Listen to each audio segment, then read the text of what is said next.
جو بیچ رہا ہے یا خرید رہا ہے وہ یا تو مالک ہو یا مالک کی طرف سے ہو، یا تو مالک ہو یا تو مالک کے طرف سے ہو.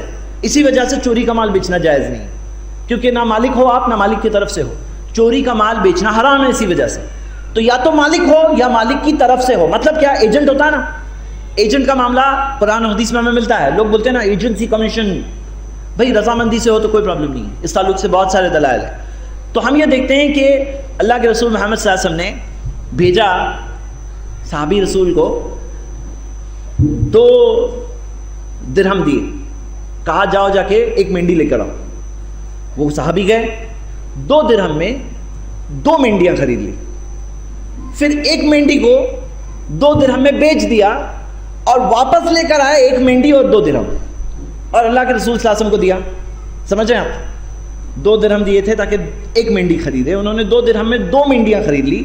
پھر 1 مینڈی کو 2 درہم میں بیچ دیا اور واپس لے کر آئے 1 مینڈی اور 2 درہم. یہ لو 2 درہم، یہ 1 مینڈی.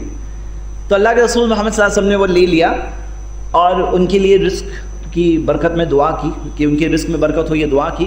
اور وہ بتاتے ہیں کہ اس کے بعد وہ جو بزنس کرتے ہیں ان کو اس میں بہت برکت محسوس ہوتی تھی. تو ہم یہ دیکھ رہے ہیں کہ یہ ایجنسی کی مثال بھی ہے.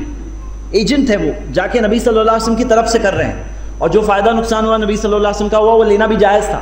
تو ہم دیکھ رہے ہیں کہ کسی نے آپ کو ذمہ دار بنایا کہ میری طرف سے بیچو، بالکل صحیح، بیچ سکتے ہیں. اس کی طرف سے بیچنا خریدنا جائز ہے.